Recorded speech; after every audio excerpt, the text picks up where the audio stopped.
I'm Michael Johnson, CEO of Metrc, and I'm proud to work in cannabis because we're making lives better for all folks that participate.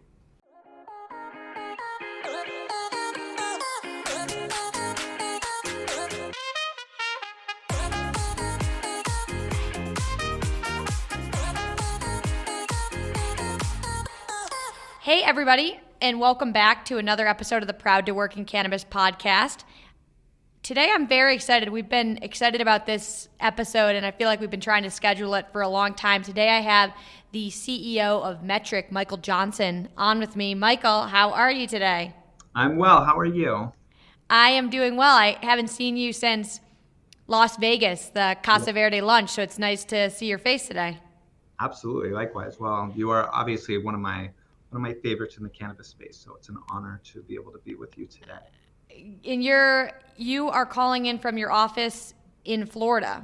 We're in Lakeland, Florida. Yes, it's a most like a farming distribution hub, kind of halfway between Tampa and Orlando. Home to a lot of I can actually see cows, and a lot of Florida man stories. So, didn't you say that there's an airport really close to you that's like Amazon's own airport or something? It is on the other side of the building. On the back side of the building is the Lakeland International Airport, which is quite glamorous. But at one point, I don't know if it's still accurate, it had more Amazon airplanes, the Prime Air jets, than any other airport at any time, which is pretty interesting. This is from a supply chain perspective, which I'm big nerd in supply chain. Florida is a very kind of a hard place to be able to tackle from a distribution perspective, because basically it's a peninsula. And so Lakeland is almost right in the center of the state. And so it allows for folks to have a really good central hub in terms of their distribution centers. And so Amazon has one of the largest distribution centers that they have based here. Wow. And wait, remind me, were you always from Florida, or did you move to Florida for Metrc? I lived in Florida. I went to college at the University of South Florida, which is in Tampa. Before that, I lived mostly in the Northeast, but I was actually oddly born in Tallahassee. So I am a native technically, but I moved away when I was like 3 months old. Well, you're back in Florida, the home state. Yes. Well, tell me a little bit. How did you decide to get into the cannabis industry? And then, of course, we'll walk through the journey of you ultimately becoming the CEO of one of the most important companies in the space. But how did you decide to get into the space to start out with? I actually learned about Metrc from your people, from your company at Bankst, and so I was certainly I was connected to Metrc via Bankst, and it was a very unique conversation. There's not a lot of people that typically reach out from a recruiter perspective or a headhunter perspective to folks that do what I did. And I've been CFO of a number of different technology and SaaS-based firms, and happen to be CEO of one here in the Tampa Bay area. And every now and again, you get reached out to from a recruiter with something. It's just not typically from the Tampa Bay area, and it's such a small technology community that we tend to know each other pretty well. And I get reached out to about a job from a firm that I at that time hadn't heard a lot about in Lakeland, Florida, with a very fast-growing SaaS business. And it certainly piqued my interest, and I felt like I knew all of them, but evidently did not, and was able to get acquainted with the folks that founded Metrc. The primary founder, Jeff Wells, is really I cannot think of a better man than Jeff, anybody I've ever met. He is a salt of the earth guy. Metrc is the product of essentially 30 years of his life, 10 years just trying to make payroll. Couldn't be more genuine. Guy's doesn't swear, church on Sunday kind of a guy, not the guy that you would expect to have been able to build something in the cannabis space, but ultimately the technology that he put together from a supply chain software perspective, as well as the integration and his knowledge associated with RFID, made Metrc really the de facto choice for what was a very specific search in Colorado when Colorado originally passed medical legalization. Jeff Wells is such a legend. I remember a story you told me about when he legitimately moved to California, across the street from the Can you share a little bit Yeah. of that story? I mean, that just like So defines him in a nutshell. it is, and he really is. I think a lot of people, at least a lot of the folks I've met, look at Metrc as sort of this black box that doesn't really care about the customer, and really couldn't be further from the truth. Metrc cares exceptionally to exceptional levels, exceptional lengths about the customer. It's just for so long as the industry was getting set up, the primary focus was on the government. And so the relationships with our government partners was very specific to this is what we need to set up regulation. I think folks were just trying to figure out what to do, and that's certainly evolved quite a bit. At the time, Metrc had a few states, and the California RFP was on the horizon, and so Jeff wanted to make sure that we were doing everything we could from a Metrc perspective to represent and I think identify what the needs were in California and what they were looking out for. And we're obviously completely on the other side of the country. Sometimes it seems like on the other side of the world. And the fact that we needed, or at least from Jeff's perspective, we needed to have folks boots on the ground 24 hours a day. Jeff just uproots his life, moves out to California. He was there for 14 months, leased an apartment directly across the street from where the folks were that he spent time meeting. And he said, "Look, I'm outside your window. You need to have a conversation. Let me know. I'm right there." We had a lease on a Honda Accord. I remember looking at that when I came on board. It's like, we still have this. It's like, well, it was a 5-year lease to get the right deal, and he's a pretty cost conscious guy. And Jeff just, this is all he did. He would hear, we think we might need this, and he would come back and go back to his apartment, which had, from what I understand, had a folding table and a folding chair, and that was about it. And he would code it and say, "I did it. We adjusted this, we adjusted that." And he had a couple people with him, and certainly some folks that came in and out. But over time, Jeff got up to 400 pounds in that time. And so you can find some old pictures and videos of Jeff, and he's a much bigger guy. And every now and again, he'll find an old jacket or something, bring it in. And at the end of that, the end of the California 400, did I hear that right? 400 pounds? was a big guy. At the end of that process in California, he read an article about the dangers of sugar and whatnot. He decided, sugar, I'm done with sugar. I'm out. And he cut out sugar, and he lost 120 pounds in a year.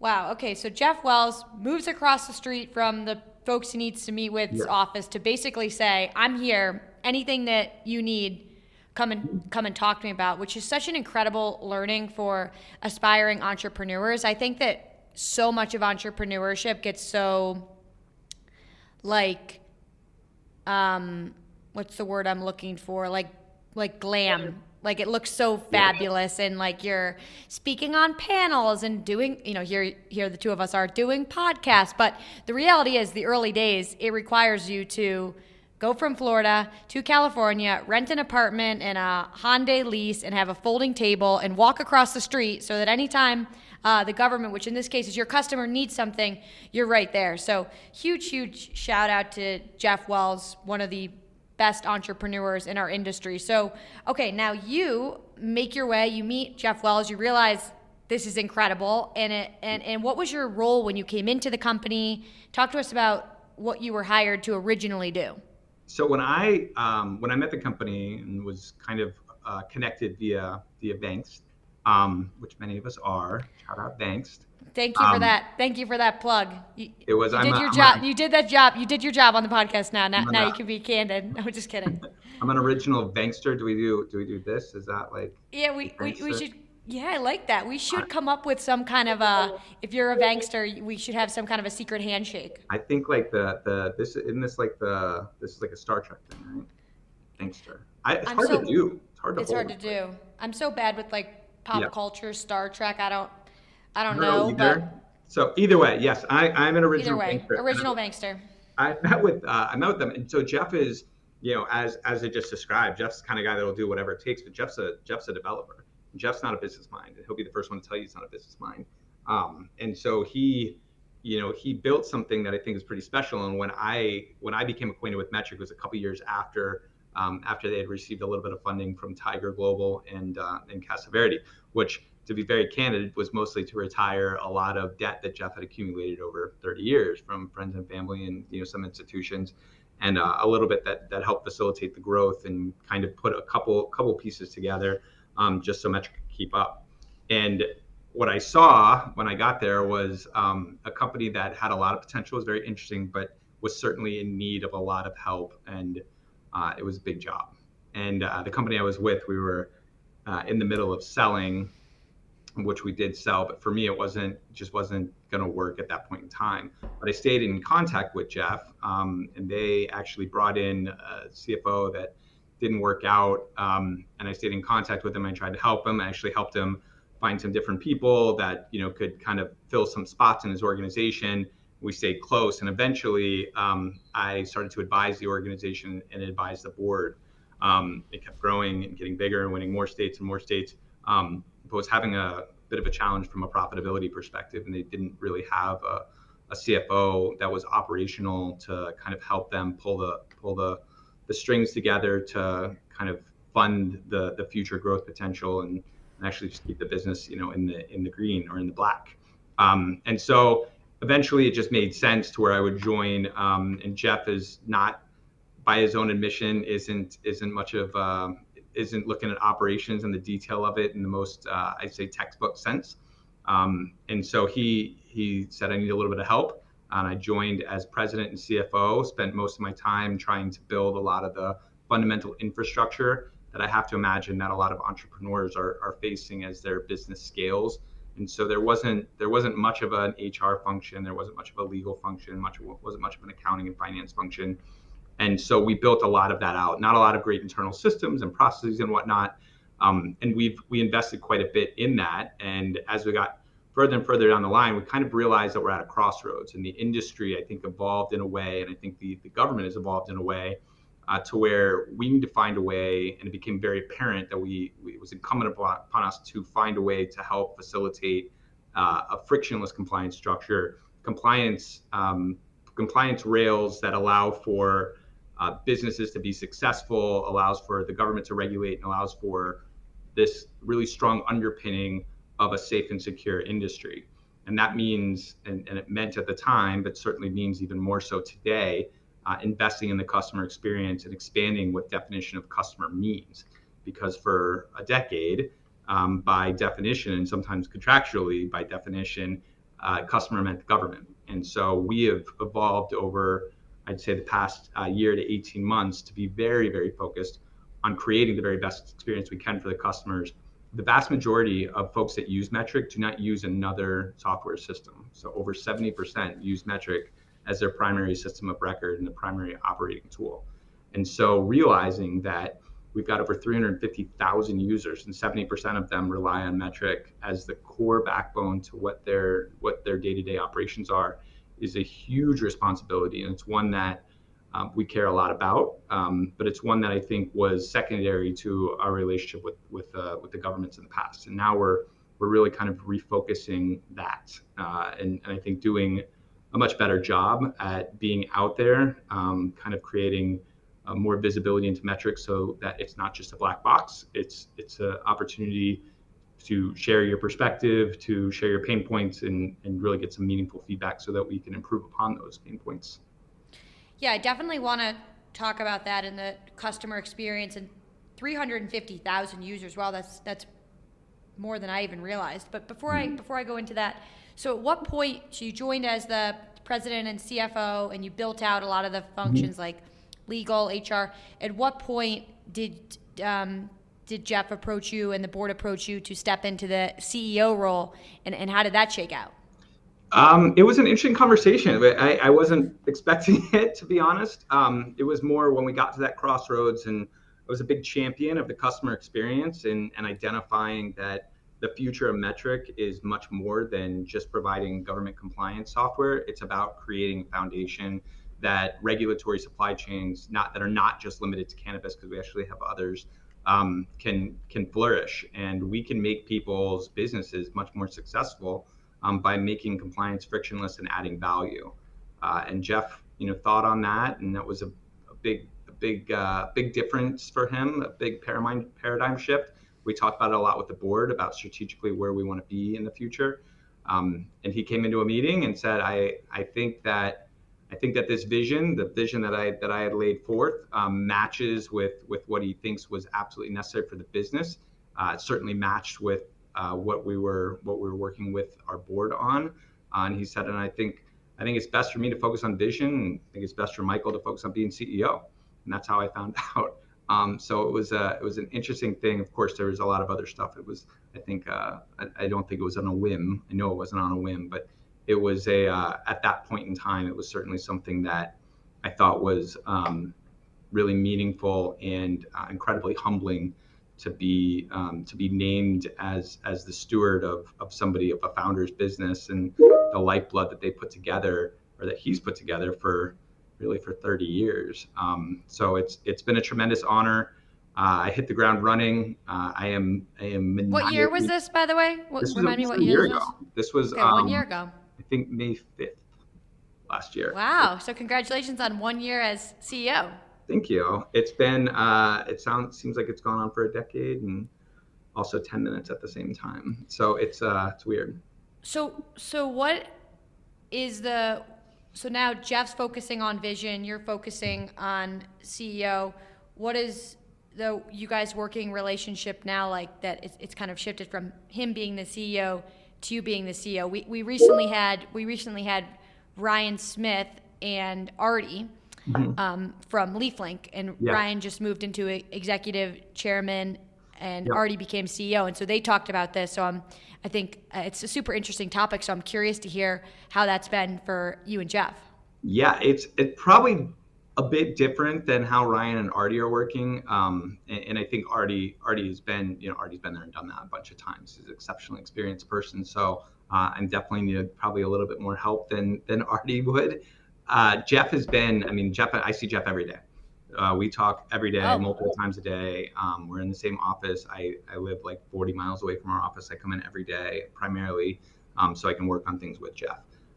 Jeff's vision in technology and how we can solve problems is incredible. And his ability to really understand and get to the heart of things is really very, very unique. I don't know that I've ever seen anything quite like it. But the day-to-day operational parts are not things that Jeff loves to talk about. He doesn't love to talk about money. He doesn't love to talk about putting resources in the right place. He's not somebody that spent a lot of his time trying to think about what the overall customer experience is outside of technology. And from the technology side, that's how he's done it. Him and a few other guys are the ones that really coded the vast majority of Metrc.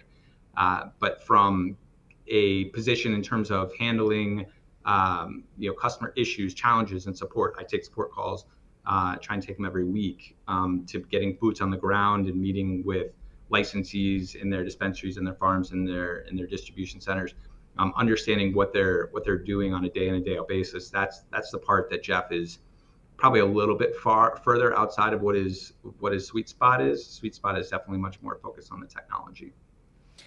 Yeah. So when the last time I spoke to you, you were doing a customer visit, and you just said that you take customer support calls and you're really focused on this customer experience, customer journey. That's what I see when I talk to you and the team at Metrc. But there's people out there that really don't like Metrc. Why do you think people out there don't like Metrc, and what kind of how has that been? Because it seems like you're busting your ass to understand the customer, understand the pain points, and every single time I speak to you, you're dealing with something with the customer. So it is a little bit confusing when I see these haters on the internet for Metrc. So what's the issue? We have a long way to go. I'm particularly proud of our team and the progress we've made. The system runs significantly faster than it did this time last year, but it's an enterprise system. And so you have you're starting at expectations that are very different for what Metrc should be versus what customer experiences are. And so for one, like an enterprise system, so using something like NetSuite or Oracle or SAP, that's the same level that we're referring to. And so in those systems, things don't happen as quickly as they happen in Google or in Instagram, because you're working and you're actually building really sophisticated relational databases. And so for folks, the expectation is that it should be like this, and it hasn't been. So we can sit and say, like we have for a long time, that, hey, this is an enterprise system, it's just how it is. Or we can really invest in making it better. And we have, and we'll continue to, because it's still not where it needs to be, and not until that spinning wheel is totally dead. But folks get frustrated by that, and I don't blame them. I would be frustrated too. It's gotten better, but it's not good enough. The second thing is looking at Metrc as a compliance tool, and at its core, it is a compliance tool. And not everybody loves compliance, just like not everybody loves to go to the DMV. I doubt the NPS score for the DMV is 90.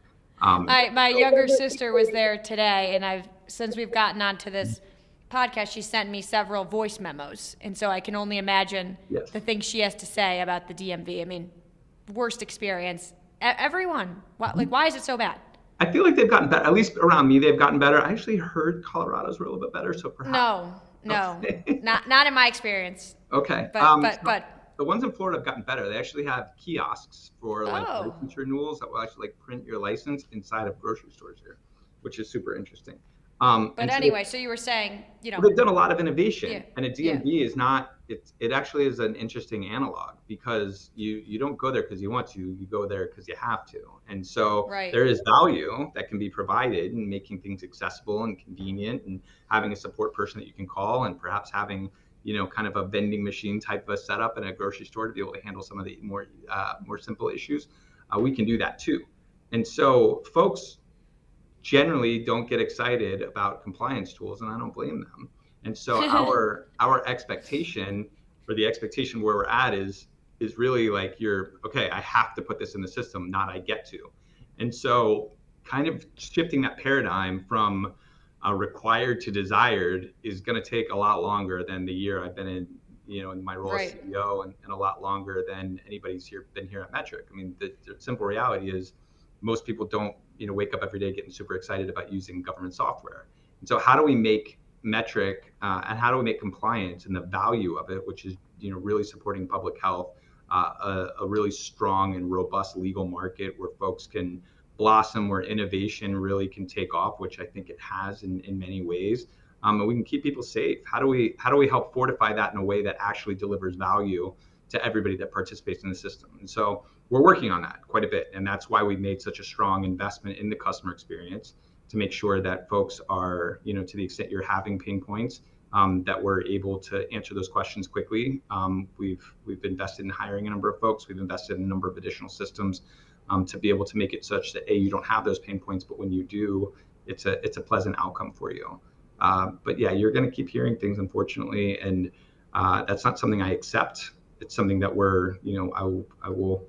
My last day on the job, I'll still be fighting, but we also want to do everything we can to find those opportunities to not be just a painkiller as we make these improvements, but to surprise and delight. And there's got to be a fun element to kind of what you're doing. And as I mentioned, about 70% of our users do not use another integration or like a third-party tool that's integrated into Metrc, which means that they are using Metrc day in and day out, and they're frequently adding pen and paper or handwritten things or Google Sheets or Excel or whatever to that. How do we make it such that for those folks, it's an easier experience for them to be compliant, and such that it's not what they do all day long, but it's something that sort of happens kind of automatically. Yeah, and for folks listening, I should have done this in the beginning, but who may not be overly familiar with Metrc, can you just explain to them the relationship with the government and how this is a compliance tool that the state is mandating that folks use? And so maybe just walk us through, you guys decide that you want to operate in Colorado, you go through the process of bidding the RFP with the government. Could you just kind of walk folks through that maybe are not as familiar with Metrc as people in the industry are? Yeah, absolutely. So Metrc we make one product. We have one single product, and that is a software solution that is tailored to government that is trying to regulate the legal cannabis market. And regulations and statutes are very different state by state, which is one of the more frustrating parts of participating in the cannabis space. And so what our platform allows is for each of those regulations and laws to be reflected within the system and properly configured. It's not designed in any sense to force people into compliance. So there's one of the complaints about Metrc is that it's wide open. That's on purpose.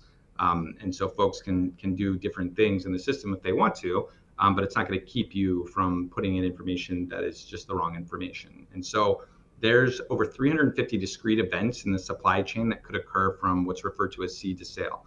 The majority of these events don't actually happen at the plant level. They're going to happen at the package level. And so in certain states, like in California, that requires a distribution model, you could see plants and packages go through a number of distributors and a number of different testing cycles before they ultimately get to a consumer. So all of that activity is stored within Metrc. And so it's not really an inventory system, but a lot of people use it that way. It's not really a supply chain automation tool, but folks are able to leverage it that way. And so our contract exists directly with the states that choose to regulate cannabis. But our relationships, and why I talk a lot about the expansion of what we describe as a customer into the licensees, is because of the 350,000 users that we have in a day in and day out basis, about 349,000 of them are in the industry, whereas only about 1,000 of them are in the government. So it's there's quite a bit there. We serve about 2/3 of the legal states in the United States, and we're always open to grow more. And yeah, that I think that's helpful context. In 2/3 of the legal states, 350,000 users, and 349,000 of them are businesses operating in the industry versus the actual government. At Metrc, what is how does the team look? Is it folks that are focused on winning the government licenses? Is it customer support? Talk to us about a little bit what the actual business of Metrc looks like at the inside of that you're overseeing. Yeah, so we have about 150 employees. About half of those are in support, which sounds pretty crazy, but we get a lot of support calls. The reason is certainly there's challenges within the system, and there's challenges within any software system. We have our fair share of difficulties in customers trying to navigate the system. But I would say the vast majority of the calls and the vast majority of what we hear are folks that are trying to understand what they need to do to be compliant. And so states do not generally have help desk for anything, including the DMV. And so you end up calling Metrc to say well, why can't I do this? Why can't I break this, package into 4 separate packages before it's tested? And so, you can explain that in this particular state, testing has to happen at this level, and that's how the statute's written and whatnot. And that's the vast majority. And when I take support calls, almost all of them are folks just trying to understand and navigate the regulations, and they're complicated. And statutes are complicated, and you got a lot of folks that are even the bigger ones that you think, well, they know what they're doing. They've been doing this for a long time. They've got a lot of operations. It's different in every single state. So you learn it in Oklahoma, and then you move over to Missouri. It's just different. Adult use is different than medical. Medical is different than medical. Medical in one state is different than medical in another. So about half of our folks are dedicated directly to trying to help support folks. I'd say another quarter of the business is in our technology team, focused on right now. The number one thing we're focused on is improving performance and the experience for folks. And so we recently launched a new product called Metrc Connect, which is a more robust API solution. The original API for Metrc wasn't required. It wasn't. It really wasn't intentional, to be honest. There was a state contract that required that we have an API, but it wasn't something that was really invested in. It wasn't really the core focus of Metrc. And now, there's over 600 different third-party integrators in the cannabis space, many of whom integrate into Metrc, and they're expecting something that's more robust, to be candid. And some are expecting some extra bells and whistles, and we certainly made that available. And some are expecting just to be able to navigate the API in a way that I think is a little bit more in line with what you would generally expect from other larger scale software companies. And for us, this is about the customer experience. Certainly not really anything different. It's not really a separate core offering, but folks that are going to integrate, that are working with the licensees to provide them service. We want to make sure that ultimately the licensees have the best experience, and having the best experience in many ways is going to be based on our partnership and our experience with customers who are third-party integrators. And so they're focused a lot on that and performance. There's not a whole lot of new features and functionality that are on the horizon. There's certainly a few things that I'm excited about, but the vast majority of our efforts right now are improving performance and making sure that a Metrc is the most responsive, the flows work in the most intuitive way. We definitely made some improvements. We're definitely not done. There's a lot more ahead of us. Well, to the 349,000 people listening, I mean, Michael is all over it, on the phone with customers, boots on the ground, visiting, and customer experience. I have 100% confidence that you know, every single year it's going to continue getting better. And it will be, no one likes going to the DMV. I think that's a great analogy. And so if you can make the compliance experience great, I mean, what a cool legacy would that be? Speaking of the 349,000 users, the industry is struggling right now, as we see it at Vanks. There was every single year there's been more jobs created than the year before until last year. There was jobs shrunk. We're seeing our clients really, really struggle. What are you seeing from your perspective, from a bird's eye view on the industry? Are you seeing what I'm seeing, that businesses are struggling, they're reducing staff, they're unable to reach profitability, some even closing down? That's what I'm seeing, but I'm curious what you're seeing. We're definitely seeing that. I think with the pendulum starting to swing in some of the states that have been more badly hit, California, Oregon, Colorado, really kind of the original players. You're definitely starting to see things shift back. You see wholesale price per pound really bouncing back quite a bit in California lately. Even in Michigan, which is sort of a little bit earlier, I think, in their right sizing of their industry, is starting to see a lot of increases, and concentrate is certainly much higher than it was on a per liter basis a year ago. Unfortunately, there's going to be a bit of an ebb and flow with folks in the industry, in any industry, and I think a lot of us forget that cannabis at scale has really only been around for a decade, and so it's going to go through some growing pains. Unfortunately, we are very much in the same boat as folks in these states, because we get paid on a per plant or per package basis when fewer plants are produced, which has been the case in Colorado, Oregon, and California for the last few years.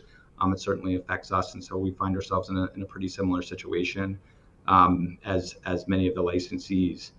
I think that you're going to have ups and downs. You're going to see a lot of movement to the industry. I think the difficulty with folks being profitable is going to be something that will ultimately be improved upon when you look at the paces of 280E and access to capital, access to loans at a slightly lower rate, access to insurance at a little bit more of a normal business rate. I certainly think those things are going to help, but ultimately, folks, just like any other industry, they're getting better, they're getting smarter, they're producing higher quality product, they're producing it in a more efficient way. And we see a massive increase in folks using and leveraging RFID mostly through our third-party integrators. Stash Stock's a really good example of one, where they're able to get very, very smart about what's going on in their fields, in their processes, being able to significantly increase yield and significantly increase profitability. And those folks, as we get further down the line, those are the folks that I think are primed to be most successful, because 280E will be something that will be addressed at some point. Access to capital will widen quite a bit more. And so I think that as we get further down that line, the real winners, when we talk about this a few years from now, are going to be the ones that invested in trying to get very, very specific, very intentional in their supply chains and in their processes. I agree, and I really do think 280E is the big, I'm excited about SAFE, that it's back on the table. Maybe I'm curious to hear your take, but it really feels to me like 280E is what the major difference here is. So, but in terms of SAFE, we've gotten so excited so many years in a row. I ask everyone this, everyone has a different answer. What's your take on this summer with SAFE? I wouldn't count on it. And exactly. that's not my prognostication as to whether I think it'll pass or not. I don't think, if you're counting on it and you're waiting on something else to happen for you, then what happens if it doesn't and you get further and further behind? You start looking at a lot of these, especially the publicly traded cannabis businesses, and in California, the largest one just core to California is Glass House. You look at some of the other ones that are getting pretty successful, like Green Thumb, I think was the last 10K I looked at, and you see a ton of these larger scale businesses that are achieving profitability or getting close to kind of break even from a cash perspective, and they're doing that in spite of those challenges, that ideally would be resolved via SAFE. And if you're not on that pace, it's going to be a challenge. It's going to be difficult for you to compete. And so that's the way I would look at it. There's a reason why a lot of businesses, when you evaluate just general businesses, not cannabis withstanding, pay really close attention to EBITDA, because it takes the consideration, like those sort of non-cash elements out of the comparison, and really allows you to kind of look at the operations, compared to other businesses, and kind of your profitability in that sense.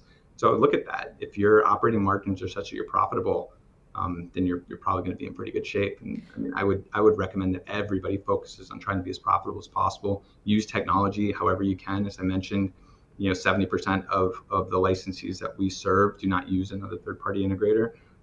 They should. Everybody should. There's a lot of really great products on the market. And I definitely recommend that folks get engaged in those to try and find ways to be smarter about what they're doing, and to utilize the data that they've created to try and be more efficient and more profitable. And I think it's a great point around just focusing on building the business in spite of the challenges, because then when SAFE passes and 280E is removed, I mean, that's all gravy. I mean, imagine how profitable, if you can be profitable now, imagine how profitable you are when the market opens up. Right. It's just, it's a major ATM machine for the folks that can make it through. We've seen a lot of folks, not prioritize profitability and continue to bank on changes in the industry happening, and then they don't happen, and then they end up being like wildly disappointed. So I completely agree with your advice to the audience of don't bank on it, and when it happens, it's gravy. So we're coming up on our time here, but my last question for you is, so you've now been CEO of Metrc for a year. What's one piece of advice you would have given yourself last year on, I think you said it was May 5th, when you stepped into the role of CEO? So what's one tip you wish you could have told yourself on May 4th, the day before your first day as the CEO of Metrc?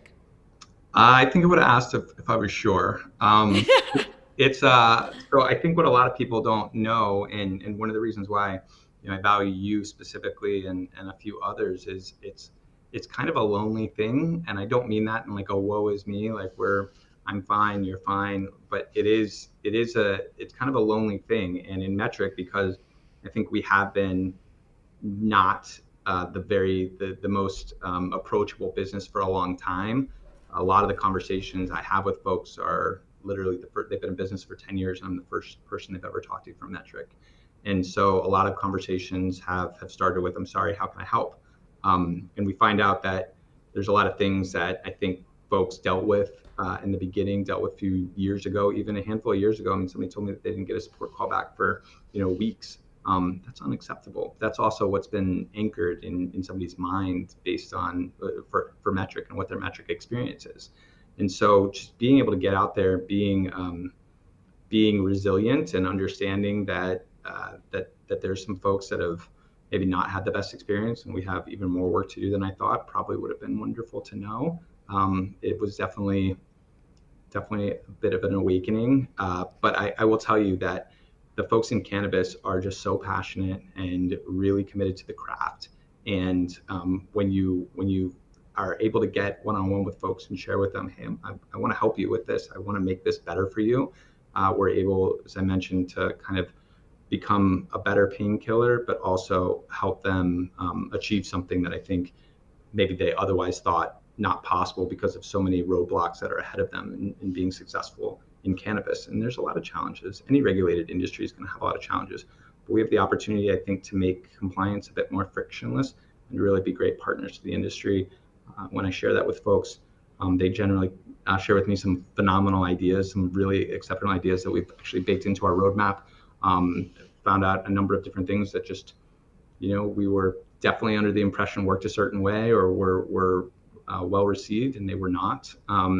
Sometimes the tiniest things can generate really amazing wins. Like I had somebody call me very, very frustrated because there's snowflakes that apparently appear in Metrc around Christmas time. And so some people are of the opinion that these snowflakes slow Metrc down, or folks don't feel that way, but nevertheless, we've removed them. You'd be amazed at how many people that I'd never met before, like, the snowflakes are gone, thank you so much. And the Was folks it like the snowflakes better, was supposed to be just like a holiday, like fun, cute thing? perception, and they were just trying to, spread Oh the spirit, I God. guess, but the perception was Oh my that God. Okay. So, Well, listen, I genuinely, totally, 1,000,000% believe in you as the CEO of Metrc. Every time I speak to you, you're, like I've said this a few times in this podcast, but you're out in the field, meeting with the customers of this industry, taking the support calls, and working to build a great customer experience for a tool that typically isn't great. So I 1,000,000% believe in you. I really appreciate what you're doing for the industry. And I hope that everybody that's listening to this can give some grace to Metrc, because they are working their tails off to build a better cannabis industry and build great product. And so it sounds to me like your door is always open for feedback. If folks want to get in touch with Metrc to, share the feedback, to tell you to take the holiday snowflakes down, which, by the way, is ridiculous. I think we should leave the holiday snowflakes up. But if it slows it down, I'm sure we could work around it. But if folks want to get in touch, how do people get in touch with you, or to Metrc? How should folks connect? Yeah, Metric's available on, I think, all social channels. I'm easiest. You're going to get me quickest. Just email me directly, and I hope anybody and everybody does. michael.johnson@metrc.com. There's not one conversation I don't want to have. So if you haven't had a great experience, that's helpful. Let me know. Let's see if we can fix it for you. If we can't, let's see if we can improve the product such that that problem's not a problem anymore. I genuinely want to make it the best experience possible. I really can't thank you enough, Carson, for having me on. Yeah, absolutely. There you have it, folks. The CEO of Metrc just shared his email and is open to your customer feedback. We are committed to making this a great product. So it was a great time having you on the show, and I hope you have a great rest of your day. Thanks so much for joining. Likewise, thank you, Carson.